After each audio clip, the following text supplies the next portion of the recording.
사도신경 하심으로 8월 16일 새벽 하나님께 영광 돌리겠습니다. 전능하사 천지를 만드신 하나님 아버지를 감사오며 그 외아들 우리 주 예수 그리스도를 믿사오니 이는 성령으로 잉태하사 동정녀 마리아에게 나시고 본디오 빌라도에게 고난을 받으사 십자가에 못 박혀 죽으시고 장사한 지 사흘 만에 죽은 자 가운데서 다시 살아나시며 하늘에 오르사 전능하신 하나님 우편에 앉아 계시다가 저리로서 산자와 죽은 자를 심판하러 오시리라.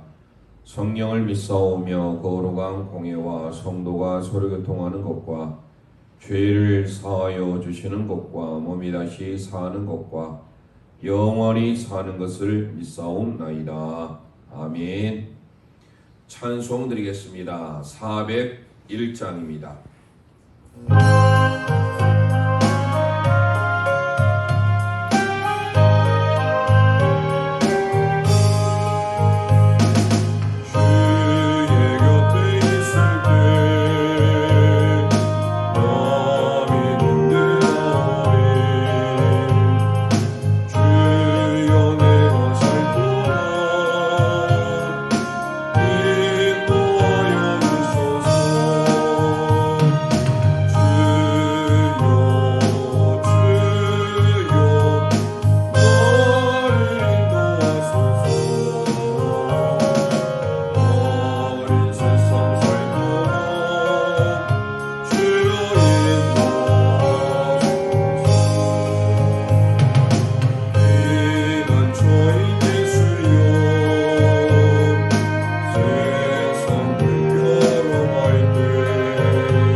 기도하겠습니다. 살아계신 하나님 아버지, 은혜를 감사합니다. 하나님의 은혜로 지난밤도 평안하게 보호하여 주시고 새벽미명 주의 전에 출입할 수 있도록 은혜 베풀어 주심을 감사합니다. 영혼이 잘된 같이 범사가 잘되고 강건케 되는 은혜를 허락하여 주옵소서. 성령 충만의 은혜를 민족과 교회, 가정, 개인 위에 내려주시기를 소망합니다. 오늘도 창세기 말씀을 통하여 학자의 혀와 귀를 허락하시사 순종하여 30배, 60배, 100배, 1000배를 맺는 은혜와 복을 내려 주옵소서. 하나님의 강권적인 보호하심과 하나님의 인도하심으로 우리의 모든 삶을 하나님께서 은혜 위에 은혜로 허락하여 주옵소서. 특별히 많은 비가 온다고 합니다. 비 피해 없도록 주님께서 강권적으로 역사하여 주시고 불꽃 같은 눈동자로 지켜 보호해 주옵소서. 오늘도 주님의 이끄심 받는 복된 날 되길 소망하옵고 예수 그리스도의 이름으로 감사하며 기도합니다. 아멘. 하나님 말씀 창세기 8장입니다. 생명의 삶 90년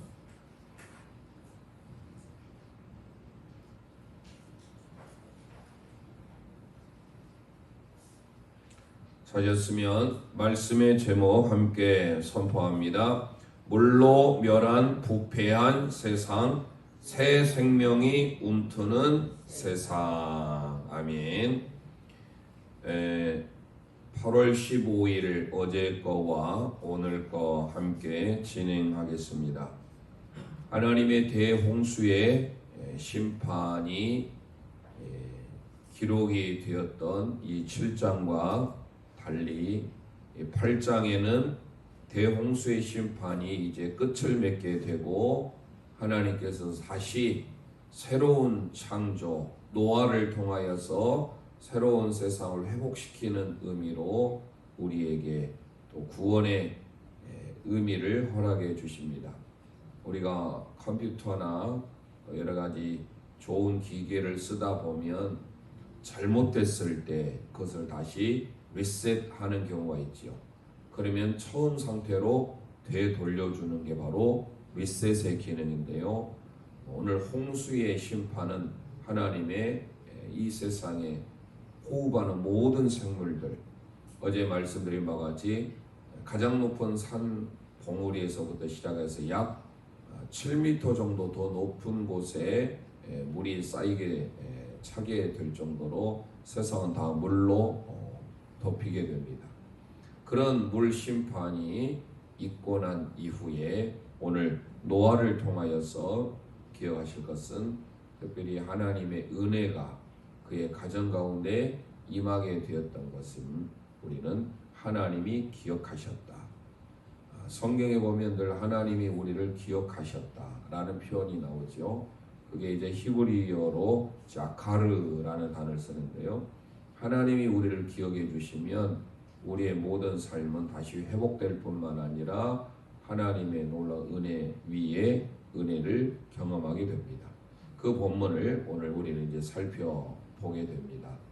세 부분으로 나눠보려고 하는데요. 첫 번째 1절에서 5절 하나님의 기억하심, 하나님의 기억하심. 두 번째 6절에서 9절 새들을 내놓음. 먼저 까마귀를 내놓지요. 그 다음에 이제 비둘기를 놓게 되지요. 새들을 내놓음. 세 번째 10절에서 12절 마침내 줄어든 물. 마침내 줄어든 물. 먼저 1절에서 5절 하나님의 기억하심. 우리말 성경 함께 읽도록 합니다.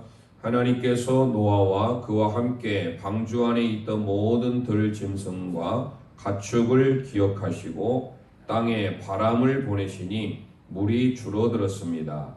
깊음의 샘들과 하늘의 창들이 닫히고 비가 하늘에서 그쳤습니다.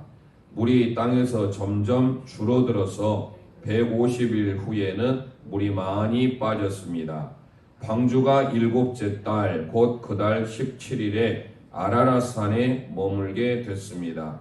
물이 10대째까지 계속해서 빠졌고 10째 달 곧 그 달 1일에 산 봉우리들이 드러났습니다. 아멘.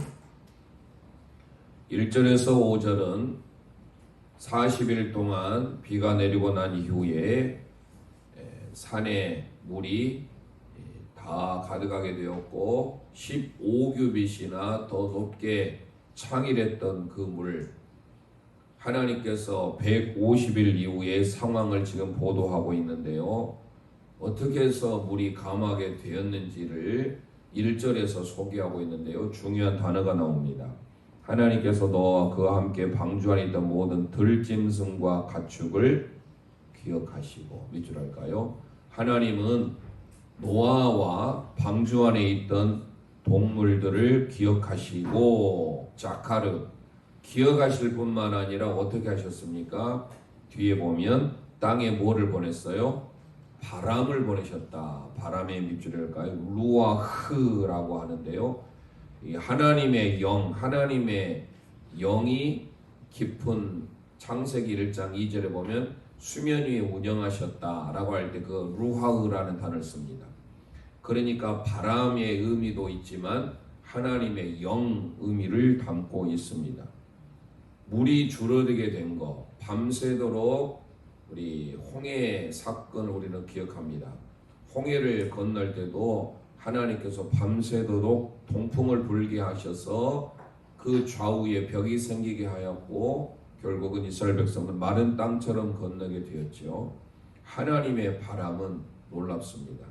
하나님이 노아와 동물들을 기억하실 뿐만 아니라 그냥 물이 줄어든 것이 아니라 바람을 보내셔서 물을 줄어들게 하셨다라는 거죠.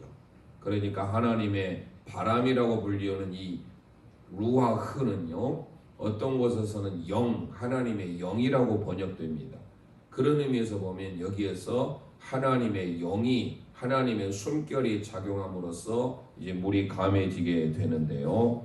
2절에 하늘의 깊음, 창, 모든 것들이 열렸잖아요. 이제는 닫힙니다. 닫히면서 하늘에서 비가 그치는데요. 3절에 중요한 단어가 나옵니다. 물이 땅에서 점점 줄어들어서 밑줄할까요? 이 줄어들다라는 단어가 슈브라는 단어입니다. 슈브하면 우리는 회복하다, 회개하다 그런 의미입니다. 자, 회복하다, 창조의 원래의 상태로 회복하게 되었다라는 거예요. 물이 점점 줄었다는 것은 물이 그냥 단순하게 많았던 게 창일했던 물이 줄어들었다 이렇게만 받아들이면 안 되고, 이 물이 줄어들었다라는 것은요, 원래의 그 제자리로 돌아갔다라는 거예요. 그게 바로 회개라는 말을 씁니다. 슈브. 그러니까 하나님께서 심판하셨던 그 물이 다시 제자리로 돌아오게 하셨는데, 그것을 물이 줄어들게 하셨는데, 그 이후에 3절에도 150우리의 물이 많이 빠졌다고 하면서 4절에 방주가 7째 달 7월 17일이죠. 아라랏산, 우리가 아라랏 많이 들어봤죠. 아라라트에서 왔는데요. 아라라트라고 하는 거룩한 땅이라는 의미를 담고 있습니다. 아라르에서 왔는데 이 아라르는 뭐냐면 저주하다라는 거예요. 저주, 이 땅의 모든 것들은 다 저주받아서 물로 심판을 받았습니다. 그런데 이 방주가 어디에 머무르냐? 아라라트에 머물었어요. 저주받는 그 땅의 마지막에 트라고 하는 것은 하나님의 예수 그리스도의 그 십자가의 보혈, 그 십자가의 보혈이 머물 때 모든 죄, 모든 저주를 씻겨주셔서 그 땅이 거룩한 땅으로 바뀌어지게 된다는 거예요. 아무 땅에 머문 것이 아니라, 그래서 지금 학자들은 아라랏산이 어디에 있느냐, 티그리스 유프라테스 또 터키 어디 근방에, 물론 우리가 장소 발견한 것도 좋지만 그 장소가 우리에게 또 우상이 되어서는 안 되겠지요. 이 아라라트의 의미를 알면 됩니다. 하나님께서 이 방주라고 하는 것은 말씀드렸잖아요. 어떤 것도 없어요. 배가 가려면 키가 있어야 되잖아요. 원하는 대로 가려면. 흔히 말하는 이 자동차로 운전대가 있어야 돼요. 그걸 배에서는 키라고 하잖아요. 그 키가 없는데 어디로 갑니까? 흔히 말하면 표류할 수밖에 없어요. 그런데 어때요?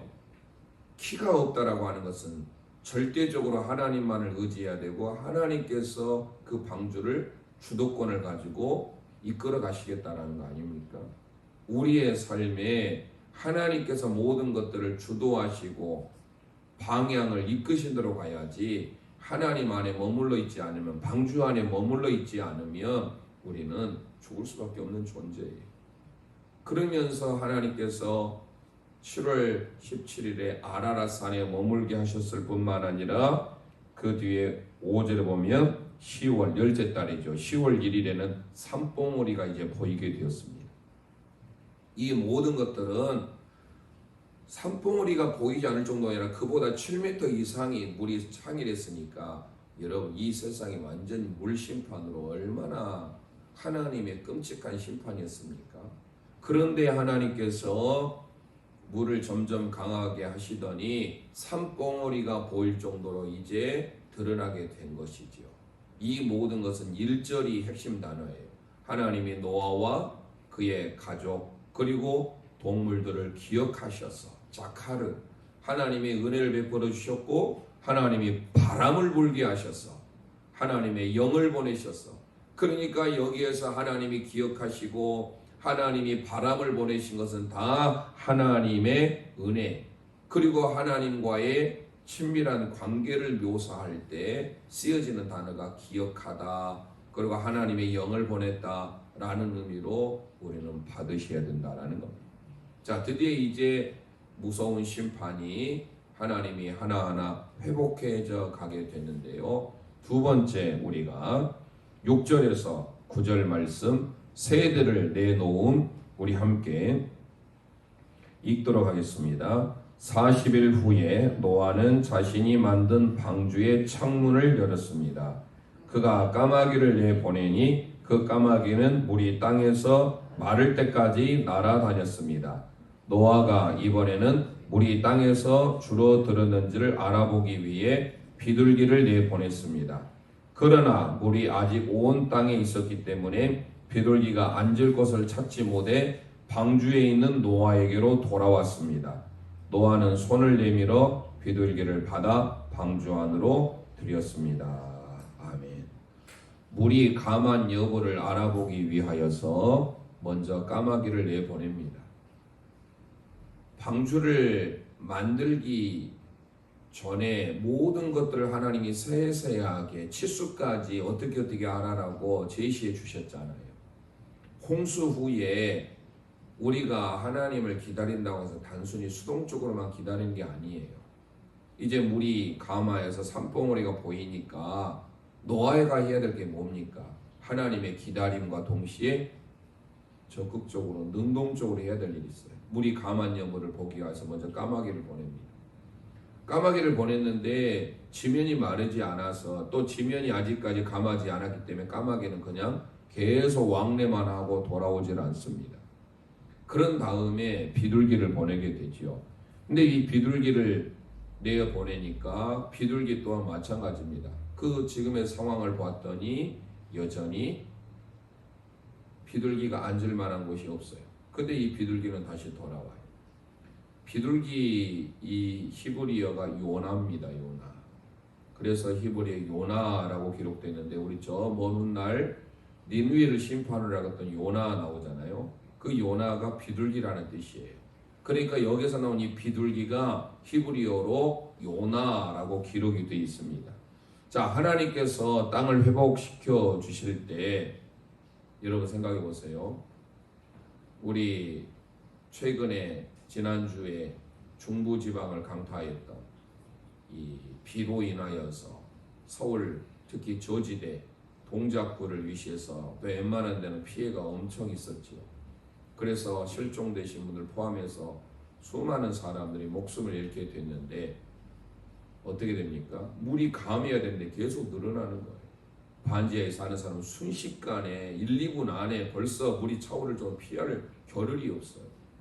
우리가 그런 부분을 당하지 않아서 나하고는 아무 상관이 없는 일처럼 느껴져서 그렇지, 오늘 새벽에 우리 그런 피해가 없어야 되는데 저도 법성에서 오려고 하는데 비가 얼마나, 이거는 내리는 게 아니라 쏟아 부어요. 차를 진행하려고 하는데 진행하기 어려울 정도로 한 4, 5분 정도를 정말로 쏟아붓더라고요. 만약에 이 상태라고 계속된다면 1시간에 150mm, 200mm가 온다 하면 우리 영광 홍롱 지역도 엄청 피해를 입게 될 겁니다. 더더욱이나 웬만한 쓰레기들이 다 하수구로 모이면서 그 하수구를 막힌다고 생각해 보세요. 이제는 물만 빠져야 되는데 그곳에 온갖 모든 쓰레기들이 맨홀 뚜껑을 우리가 아무리 해도 무슨 의미가 있습니까? 그게 막혀지게 되면 다시 역류해가지고 순식간에 차오르니까 얼마나 무섭겠습니까? 그러니까 물이 감하게 되는 것, 물이 점점 줄어들게 되는 것은요, 하나님의 은혜이며 복이잖아요. 까마귀를 보냈는데 계속 왕래만 하고 돌아오질 않아요. 그래서 기다렸다가 비둘기를 보냅니다. 비둘기를 보냈는데 어때요? 비둘기가 앉을 곳을 찾지 못하고 돌아옵니다. 하나님의 회복의 때를 우리가 아마 노아의 입장에서 본다면 방주 안에 있는데 얼마나 초조하겠어요. 방주 안에 구원은 받았지만 기다려야 돼요. 하나님의 때까지. 그러면 하나님의 때를 기다리는데 어떻게 기다려야 돼요? 말씀과 기도로 늘 우리는 기다려야 되지 않겠습니까? 성도인 우리들이 어떻게 생활해야 되는지 이 창세기를 통하여서 우리에게 주시는 교훈이에요. 그래서 우리는 하나님께서 노아와 그의 모든 방주 안에 있는 동물들을 기억하셨을 뿐만 아니라 노아의 입장에 있어서는요, 하나님의 때를 기다려야 된다라는 거예요. 그래서 오늘 어제 거지요, 15일에 주시는 핵심의 메시지가 뭐냐? 하나님의 기억하심과 노아의 입장에서는 기다림이 필요하다라는 거예요. 우리가 하나님의 때를 기다려야 되겠지요. 그 하나님의 때를 우리가 기다리지 못하고 자꾸 내 입장에서, 내 생각에, 내 계획에 맞출 때가 많아요.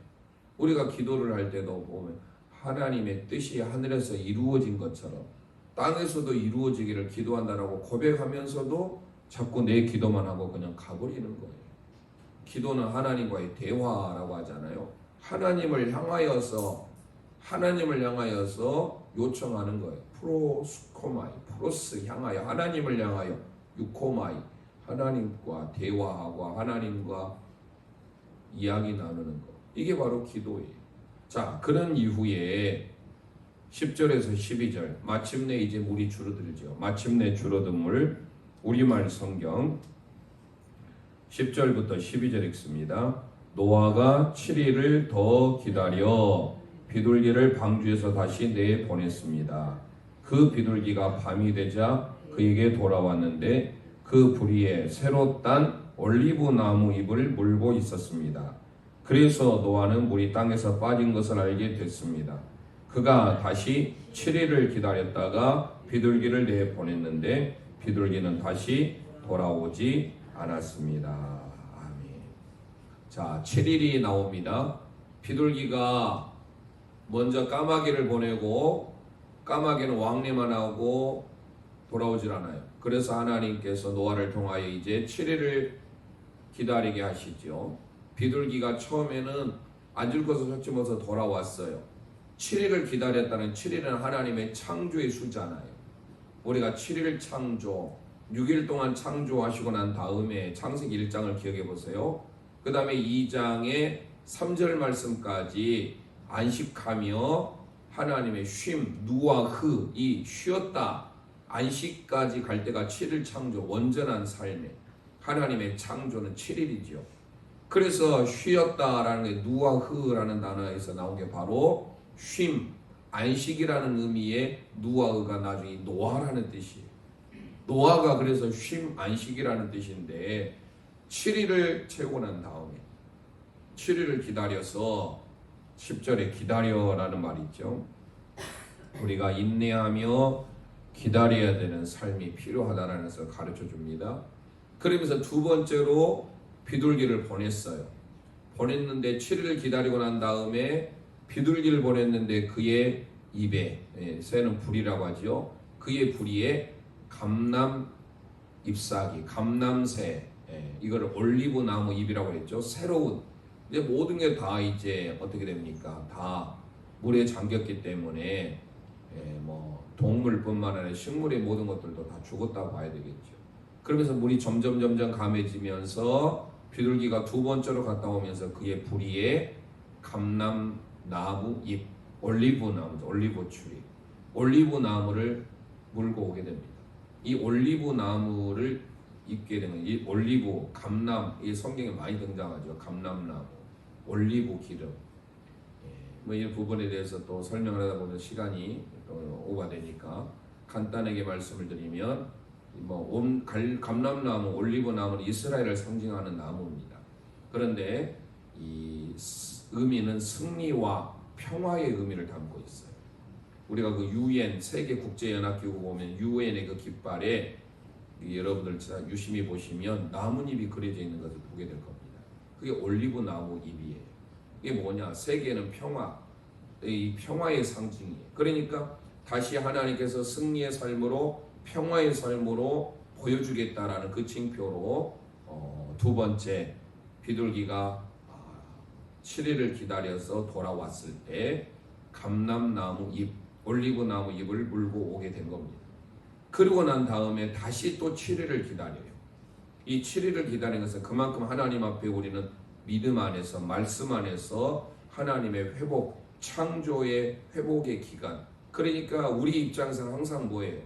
무조건 기다리는 것이 아니라 하나님의 나라를 바라보며 우리로서는 어떻습니까? 지금의 성도는 새하늘과 새 땅을 바라보며 내 삶의 현 위치에서 믿음으로 순종하며 기다리며 신앙하는 것을 의미하고 있겠죠. 그러니까 당시 창세기 그 기사 가운데는 하나님께서 노아를 통하여 7일을 기다리고 또 다시 7일을 기다려서 비둘기를 보냅니다. 그러니까 비둘기 총 3번이에요. 까마귀를 먼저 보내고 까마귀는 아예 돌아오질 않아요. 그래서 이제 노아가 비둘기를 내보내고 비둘기가 앉을 것을 찾지 못해서 다시 돌아오니까 이 비둘기 요나 쉼이라는 겁니다. 안식이라는 거예요. 그러면서 7일을 기다렸어요. 7일은 안식, 쉼의 의미를 담고 있습니다. 그리고 두 번째로 7일을 기다렸다가 비둘기를 보내니까 올리브 나무 잎을 새로운 그것도 새 뉴예요. 뉴 올리브 트리 나무 올리브 잎을 봅니다. 이것은 다시 말씀드립니다. 승리와 다시 회복의 의미, 승리와 평화의 의미를 담고 있습니다. 그래서 이제 오늘 부분 16일 거를 이제 다시 이거 끝나면 살펴보겠지만 다시는 하나님께서 물로 심판하지 않겠다라고 말씀합니다. 그 이유에 대해서도 나와요. 그거는 사람들이 죄로 완전히 오염되고 사람들이 악하기 때문이다. 그래서 내가 다시는 이제 물로 심판하지 않겠다라고 하는데요. 이제 그 부분은 이제 오늘 부분을 읽기로 하고, 자, 세 번째로 비둘기를 보냅니다. 7을 기다렸다가 그때 비둘기가 돌아오지 않게 됩니다. 자, 이 모든 것 여러분 기억하실 것은 노아가 언제나 우리가 그 앞에서도 살펴본 바와 같이 하나님의 명령을 따라 하나님의 말씀대로 준행했던 것을 볼 수가 있죠. 지금도 노아도 마찬가지. 노아 입장에서는 빨리 이 답답한 곳에서 벗어나고 싶은 마음이 있을 거예요. 그리고 창문이라고 하는데 이게 사실 뚜껑이에요. 위에 뚜껑 지붕. 유일하게 나 있는 창문. 이 방주는 1층, 2층, 3층으로 돼 있고 노아와 포함해서 8명의 사람들 그 위에는 다 동물들인데 생각해 보세요. 그것도 이 총 방주 안에 머물러 있는 기간이 약 1년 정도 되거든요. 설치적으로 환산해 보면. 그러면 그 1년 동안 그 방주 안에 있었다고 생각해 보세요. 식량도 어느 정도 다 챙겼겠지만 그게 또 뭡니까? 그 챙길 수 있는 한계가 있잖아요. 그러면 계속해서 식량은 떨어져 가지요. 노아의 입장에 있어서는 얼마나 마음이 초조하고 불안하겠어요. 그런데도 노아는요, 하나님의 명령이 임할 때까지 기다려요. 인내하면서 기다리는 것. 우리는 단순히 이것을 보고 그냥 지나갈 수 있는데요, 우리 믿음의 성도들에게 있어서도 하나님의 때를 기다리라는 것을 우리에게 가르쳐주고 있는 거예요. 내가 앞장서지 말고 하나님이 말씀하신 대로 순종하며 가라면 가고 멈추라면 멈추는 하나님의 말씀에 인도하심을 따라 가라라는 것을 우리에게 보여주고 있는 것입니다. 자, 그래서 우리는 하나님이 기억하시고 하나님이 점점 물을 줄게 하실 때까지 완전히 그 땅이 마를 때까지 기다려라. 그래서 우리 믿음의 성도들은 기다림이 필요한 것이죠. 자, 뒤로 넘어가 봅니다. 물이 줄어든 하나님이 방주 안에 있는 생명을 돌아보십니다. 40일간 내린 큰 비는 물이 150일간 온 땅을 뒤덮였습니다. 온 땅을 뒤덮는 물은 쉽사리 사라질 양이 아니었습니다. 방주 안에는 식량이 한정되어 있기에 물이 빨리 빠지지 않으면 방주에 탄 이들의 생명도 위험해집니다. 이에 하나님은 바람을 불게 하셔서, 말씀드렸죠. 이게 루아흐예요. 바람을 불게 하셔서 수위를 낮추십니다. 바람에 해당하는 히브리어는 영, 루아흐는 영으로도 번역됩니다. 하나님이 바람을 보내 육지를 드러나게 하신 일은 홍해 도화 사건에도 나옵니다. 출애굽기 14장을 참고하시고, 하나님은 위기 순간에 바람으로 백성의 생명을 구원하십니다. 바람으로 구원하셨다. 이거 하나님의 영입니다. 물이 점점 줄어드니 방주가 산에 머물고 인류 역사는 새롭게 시작됩니다. 아라랏 산에 머물렀다. 그 아라랏은 거룩한 땅으로 이제 번역됩니다. 그 아라르라고 하는 건 저주받다. 그 저주받는 것이 예수 그리스도의 십자가가 덮으면 거룩한 땅이 되고 하나님의 구원의 회복의 역사, 하나님과의 관계가 회복되는 것이 이루어진다라는 겁니다. 옥상에 대한 질문해 보시고, 두 번째, 새로운 시작. 홍수 심판 후 하나님은 생명을 새롭게 시작하십니다. 노아는 비둘기를 내보냈지만 다시 방주로 돌아오는 것을 보고 아직 땅이 마르지 않았음을 압니다. 노아는 7일 간격으로 비둘기를 날려 보내는데 이는 홍수 심판 이후 지면 회복이 하나님의 천지 창조와 연결됨을 보여주며 말씀드렸죠. 7일 창조의 숫자 7입니다. 두 번째 날려보낸 비둘기가 새로 딴 잎을 가지고 돌아옵니다. 올리브 나무 잎이시죠. 이로써 노아는 방주 밖에 새로운 창조의 생명이 움트고 있음을 압니다. 홍수 심판 이후에 하나님은 회복을 이루어 가시지만 회복에는 적지 않는 시간이 요구됩니다. 하나님은 우리를 어려움에서 무조건 즉각적으로 건져주시지 않습니다. 성도는 현재의 고난을 견디며 하나님의 새로운 시작을 인내함으로 기다려야 합니다. 밑줄 할까요? 하나님의 시작, 하나님의 회복, 하나님의 구원의 역사를 인내함으로 기다려야 된다. 자, 그래서 기다림은 우리에게 하나님의 은혜임을 알아야 됩니다. 이번에 조윤성 목사님, 절망이라 하는 것은요, 내가 울 수 있는 것도, 누구에게 기대될 수 있는 그것 또한 절망은 아니에요.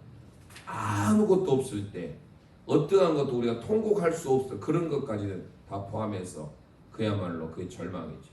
한편으로 봤을 때 기다림이라는 것도 내가 기다릴 수 있다는 것 그 자체가 복이에요.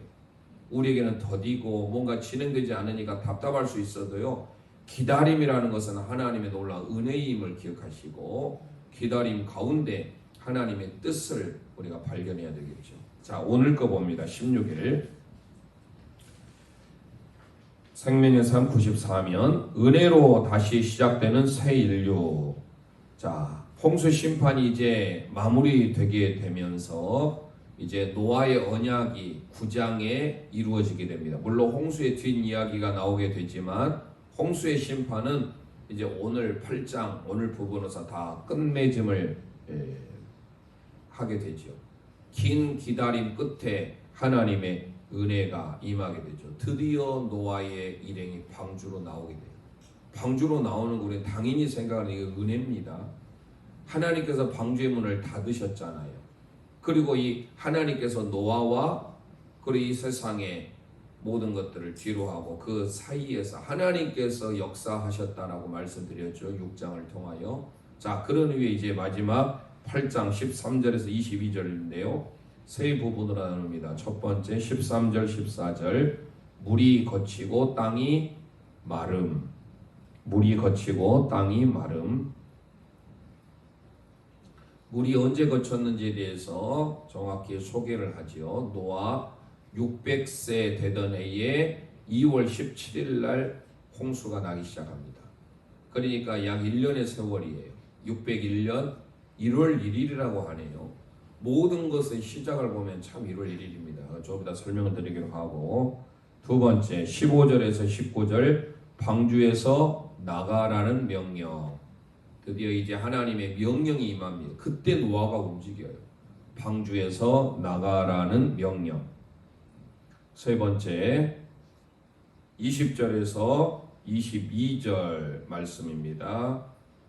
중요한 단어들이 나옵니다. 먼저 제단이라 나와요. 하나님 앞에 제단을 쌓았다. 이건 예배예요, 예배. 그리고 향기, 향기라는 단어가 나옵니다. 제단, 21절에 향기, 니오아흐라는 단어인데요. pleasing aroma라고 번역합니다. 하나님의 흠향하셨다. 예배를 흠향하셨다. 받으셨다라는 그 향기. 그래서 제단, 향기. 그 다음 하나님의 약속이 선포돼요. 약속. 그래서 제단, 향기, 약속 이렇게 한번 기록해 보시고요. 자, 그러면 먼저 13절, 14절 물이 거치고 땅이 마름. 우리말 성경 있습니다. 601년 첫째 달 곧 그 달 1일에 땅 위에 물이 말랐습니다. 노아가 방주 덮개를 열고 보니 땅이 말라 있었습니다. 둘째 달 곧 그 달 27일에 땅은 완전히 말랐습니다. 할렐루야. 자, 600세 2월 17일에 홍수가 나기 시작되었습니다. 7장에 기록이 되어 있죠. 그런 이후에 오늘 밑줄 해볼까요? 601년 노아가 601세 첫째 달 그 달 1일입니다. 1월 1일이에요. 자, 우리가 우연치 않게 생각할 수 있는 1월 1일이지만 처음 등장하니까 그냥 지나갈 수가 있어요. 나중에 출애굽기 12장에 6월절을 제정할 때 이 달을 첫 달이 되게 하라 해서 그 달을 1월 1일로 정하지요. 새로운 시작입니다. 뿐만 아니라 하나님께서 어떤 사건을 이루실 때마다 1월 1일로 정해요. 나중에 출애굽기 40장에 성막이 다 세워집니다. 성막이 세워지고 난 다음에 하나님 앞에 흔히 말하는 봉헌을 하죠. 그때 하나님의 영광, 쉐키나의 영광이 임할 때가 1월 1일입니다.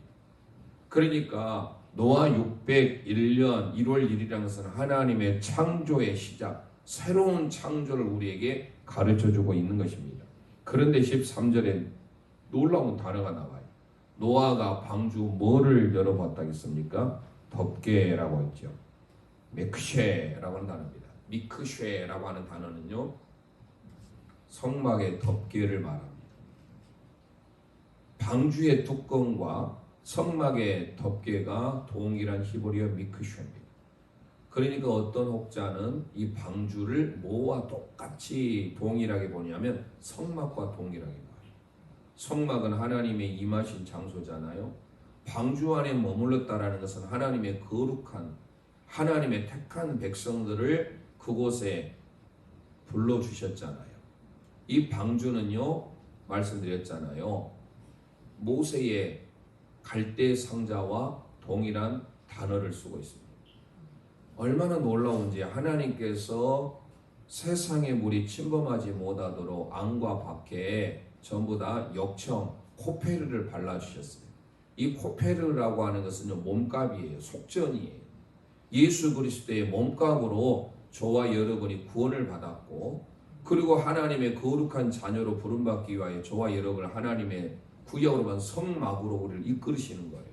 그래서 모세가 그 하나님의 만든 이 뭡니까? 방주의 뚜껑을 드디어 열자. 어떻게 되죠? 땅이 말라 있었는데 언제 또 기다립니까?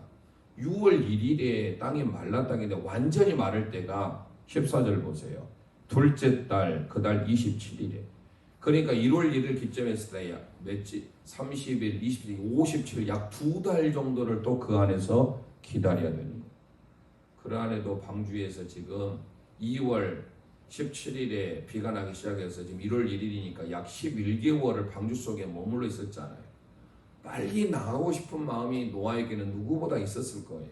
그 답답한 곳 아닙니까? 여러분들 어떤 한 곳에 계속 머물러 보십시오.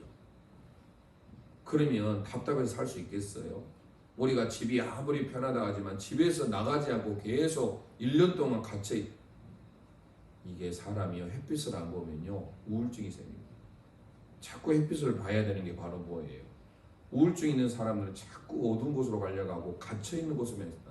그러다 보니까 자살을 생각을 하는 거예요. 우리가 나갈 수 있고 활동할 수 있는 거 여러분들 당연히 생각하면 다 복이에요. 그런데 방주 속에 그것도 유일하게 위로 나와 있는 창문이 하나 위로 나와 있다니까. 완전히 갇혀 있고 백화점에 창문이 없고 쇼핑하기에는 그 안에 볼거리가 있으니까 여러분들이 백화점을 다니지. 백화점에 물론 이제 요즘에 미적인 것을 추구하기 위해서 창문도 하나씩 낸다고 합니다만은 광주의 신세계 백화점 여러분 다시 봐보세요. 창문이 있던가요? 그냥 박스에 보면 건물이 창문 있는 것은 볼 수 있는 것은 엘리베이터 일부러 시각적인 효과로 밖에 내다보라 하려고 통유리를 해가지고 밖에 야경도 보고 하는 것이지. 여러분들 쇼윈도 이렇게 진열되어 있는 거 보면 창문을 볼 수가 없어요. 왜요? 창문을 보면 다른 곳에 이목이 분산되니까 오직 물건에만 집중하라고 창문이 없다라는 거예요. 그런데 그것도 쇼핑에 즐거움이 있으니까 백화점을 다니시지. 여러분들 그곳에 아무것도 없고 동물들과 있어요. 그리고 노아의 가족 맨날 보는 얼굴, 그 얼굴이에요. 그럼 여러분 그곳에서 갇혀 있는데 폐쇄 공포도 있겠고 여러 가지들 있지 않겠어요? 그런데 하나님께서 노아에게 여전히 땅이 말랐는데도 노아 입장에서 빨리 나가고 싶겠잖아요. 우리말로 뛰쳐나가고 싶을 거예요. 그런데도 노아는요 묵묵히 기다립니다. 드릴 말씀을 많이 했는데 시간이 이틀 걸려다 보니까 빨리 좀 진행해야 될 것 같습니다. 자, 이런 상황 가운데서라도 노아는요 여전히 하나님의 주권, 하나님의 뜻에 순종하며 기다립니다. 구원은 내가 하는 것이 아니라 하나님이 구원하시지요. 그렇기 때문에 구원의 주체가 하나님을 노아는 분명히 알았어요. 그래서 여전히 물이 마르는 57일 동안 또 기다립니다. 자, 두 번째 볼까요? 15절에서 19절. 방주에서 나가라는 명령. 드디어 명령이 나와요. 15절부터 19절 봅니다. 그때 하나님께서 노아에게 말씀하셨습니다. 너는 내 아내와 내 아들들과 내 며느리들과 함께 방주에서 나와라. 너와 함께 있던 모든 생명들, 곧 새들과 짐승들과 땅 위에 기는 모든 것들을 데리고 나와라. 그것들이 땅에서 새끼를 많이 낳고 수가 불어나 땅 위에 번성할 것이다. 노아가 그 아들들과 그 아내와 그 며느리들과 함께 방주에서 나왔습니다. 모든 생물들, 모든 짐승과 모든 새와 땅에서 기는 것이 다 그 종류대로 방주에서 나왔습니다. 아멘. 시간을 좀 줄여야 할 것 같습니다. 중요한 건 15절이다. 그때 하나님께서 기다림의 기간이 약 57일이에요. 1월 1일부터 2월 27일까지. 그때 하나님께서 드디어 말씀합니다. 방주에서 나와라. 하나님의 명령에 순종했던 노아를 볼 수 있죠. 자기의 마음대로 뛰쳐나올 수도 있는 것도 얼마든지 있을 수 있었을 거예요. 왜요? 물이 감했고 마른 것을 봤잖아요. 그러면서 나가자 할 수도 있는데 여전히 하나님의 명령, 하나님의 말씀이 임하지 않았던 것을 보고 노아는 하나님의 명령이 있을 때까지 머물고 있어요. 여러분 기억하셔야 됩니다. 하나님의 말씀하시고 하나님의 명령하실 때까지 기다림이 더딘다 할지라도 말씀대로 묵묵히 순종하시기를 바랍니다. 자, 이제 마지막 봅니다. 20절에서 22절 제단, 향기, 약속이라고 했는데요. 우리말 성경이 있습니다. 노아가 여호와를 위해 제단을 쌓고 정결한 짐승들과 정결한 새들 가운데 몇을 잡아 그 제단 위에 번제로 드렸습니다. 여호와께서 그 좋은 향기를 맡으시고 마음속으로 말씀하셨습니다. 내가 다시는 사람으로 인해 땅을 저주하지 않겠다. 이는 사람이 생각하는 것이 어려서부터 악하기 때문이다.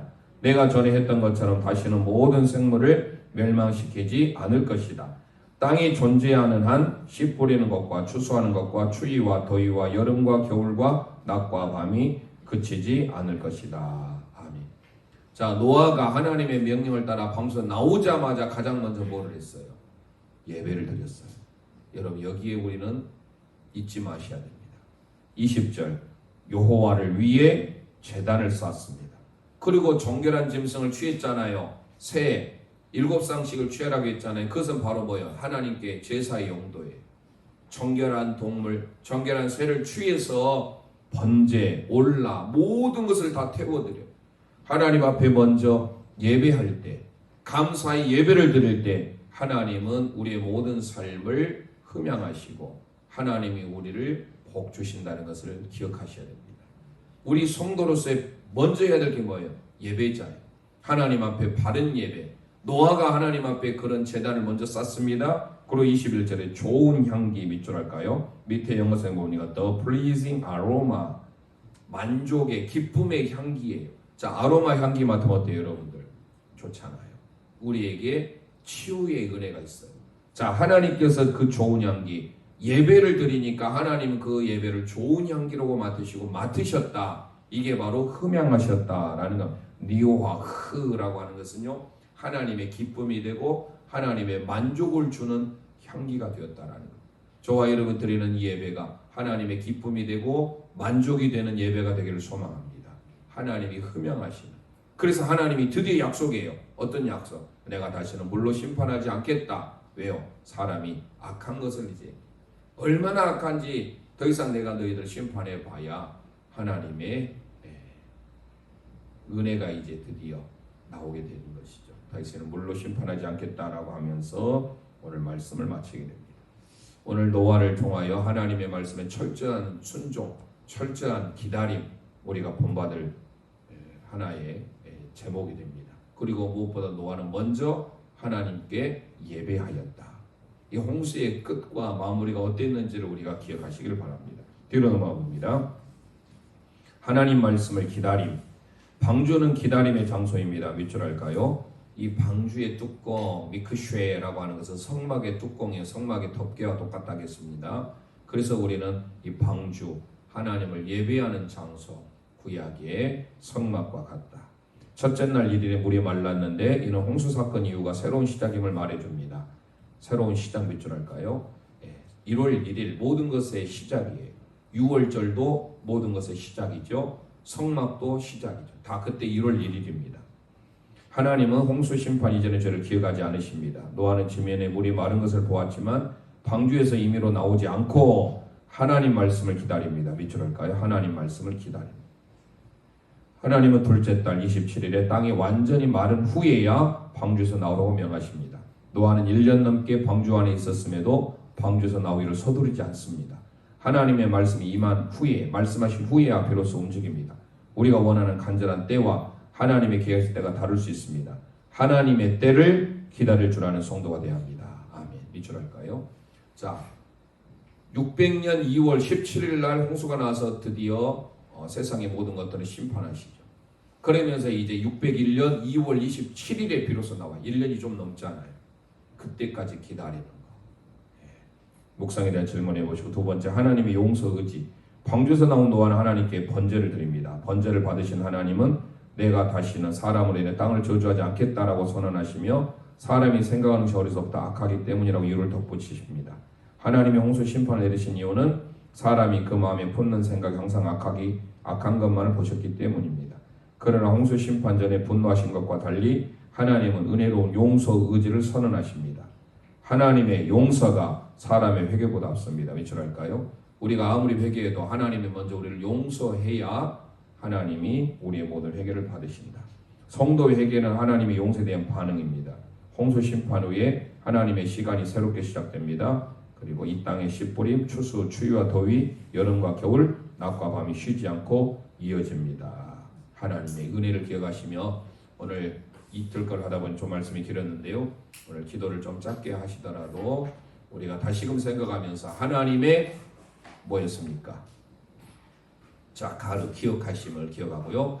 또 노아의 입장에서 하나님의 때를 기다리는 것, 이거 우리에게 주어지는 하나님의 은혜임을 기억하고 오늘 또 말씀 붙들고 승리의 삶 사시기를 주님의 이름으로 축원드립니다.